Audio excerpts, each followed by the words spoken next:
My involvement in this has a very simple beginning, because it was in 2012 that I listened to a young woman speaking to a group of bishops about being trafficked into prostitution.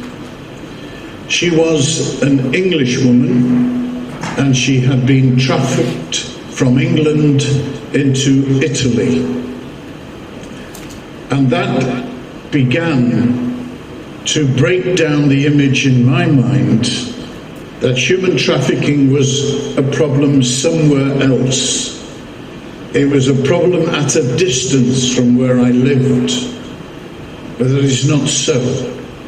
And we've already heard how this country, Myanmar, in the words of Cardinal Vincent, is scarred by the reality of human trafficking and how it spreads across this part of the world in a very dramatic way, as well as being in almost every other part of the world too.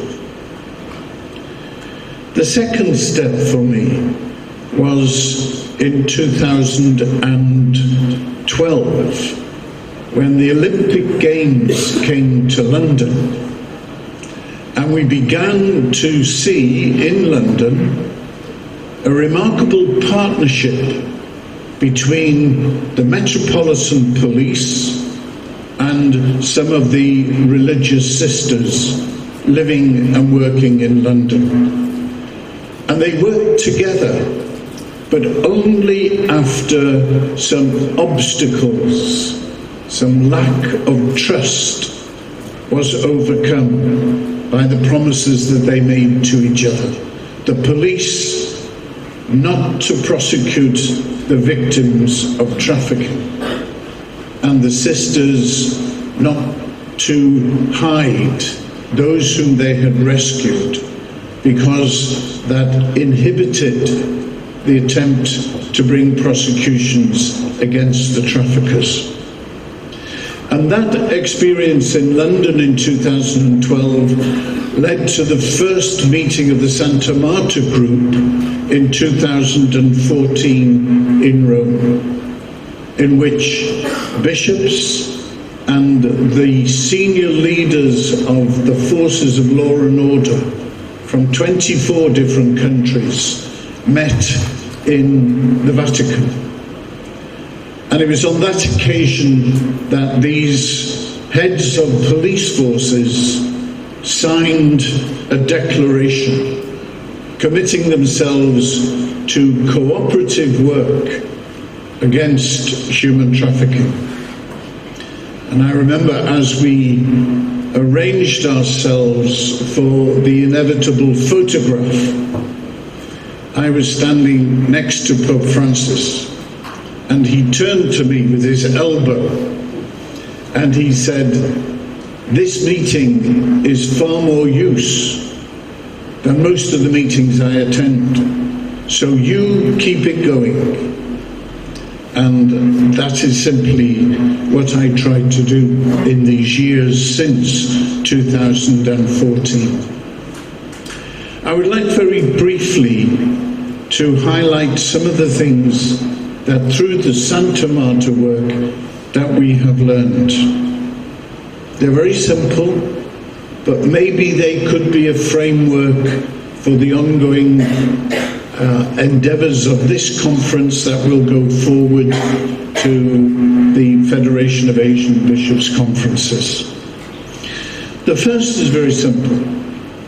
In this work of countering human trafficking, everybody must give first place to the victims. There are many people who involve themselves in this work, and they come at it from different points of view. And I will mention some of those in a moment. But everybody has to keep at the center of their attention the person of the victim. It is for the dignity of each human being that we work. And that notion of dignity arises from the heart of our faith. each person made in the image and likeness of God. And secondly, we keep the victim at our heart, because the victim bears the image of Christ. Because we know by the will of God, the Word becomes flesh in the life of the poor, in the person of Jesus.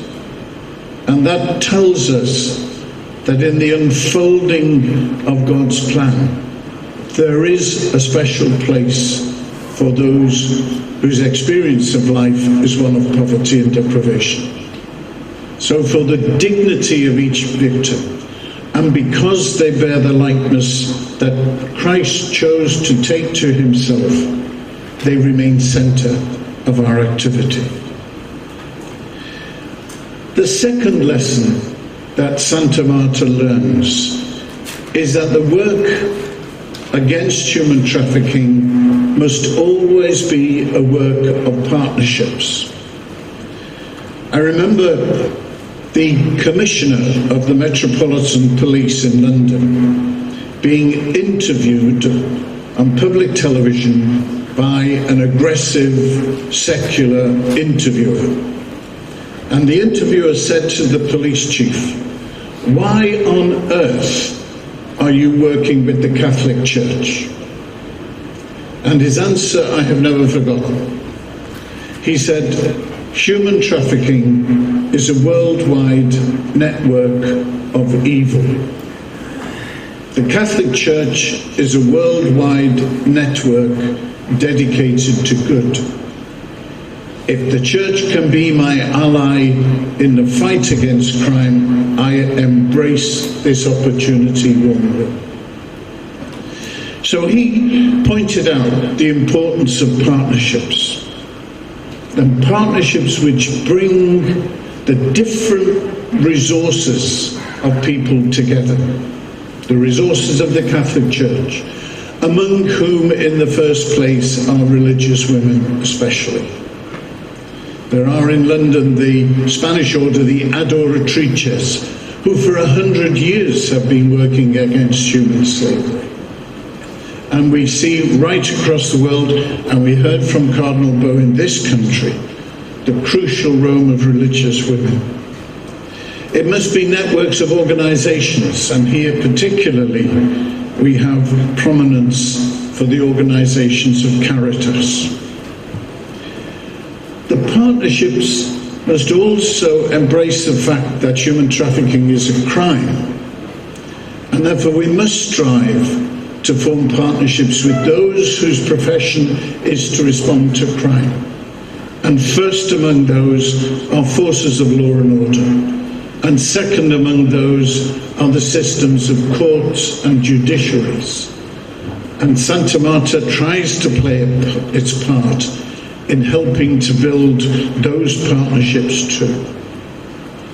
Human trafficking, as we have heard, is a source of immense financial profit, and therefore we need partnerships with business and banking so that trafficking profits can be tracked, and so that the role of business, often unknown, of being used by traffickers to employ slaves is made open and brought into the light. And we need in this work partners who will provide funding for it. And therefore we need organizations like the Global Fund for the work against poverty. And I think there will be a representative from that Global Fund among us today. Focus on the victim. Always working in partnerships and trying to build partnerships. And then thirdly, recognizing the international character of this. And in these years of Santa Marta, we have been able to begin to construct centers of this work in different parts of the world. In Nigeria, especially in Edo State, but with the African Bishops' Conferences. in Lithuania, in Eastern Europe, in good partnership with police forces, in South America, based in Buenos Aires, under the leadership of the national police and the Argentinian government, and now here in Southeast Asia, in Yangon. And I thank you very much, especially Cardinal Bo and his leadership role in this, for what you are doing. Could I just end with maybe what is most deeply in my heart when I think of this work? Pope Francis said, we will not work together unless we learn again how to weep, unless we learn how to weep at the sight of the suffering of our brothers and sisters. And here is a quotation from a monk who has just been appointed as a new bishop in Oslo. I think his words are very telling. The Church, our faith, he writes, permits me to read my banal, sometimes squalid life into a narrative of redemption that reaches back not only to the beginnings of times, but also remembers forward into eternity. He said, as we hear with terrifying clarity the desolate cries of mankind, as we hear the rasping voice of evil, we can also hear the voice of Jesus saying, it is accomplished. For me, the figure of Adam sums up so much. Adam, made from the dust of the earth, reminds us that our lives, the lives of each one of us, are rooted in the dust and the messiness and the brokenness of our world. In fact, Adam, the name, comes from the Hebrew word Adamah, meaning the dust, the earth. But this dust is shaped by God's hand and has received the breath of God. And this dust is destined for glory. So each person, each one of us, made from the dust of the earth, but having received the breath of God, is destined for glory. And this is our drama. And this is the drama of every victim of human trafficking whom we meet. It is our task to restore that light, to restore that hope. It depends on the trust we can build between us. And I hope, I'm sure, that these days together will be strong in building that trust. And may God bless us in this work. And I thank you again from the bottom of my heart. Thank you very much.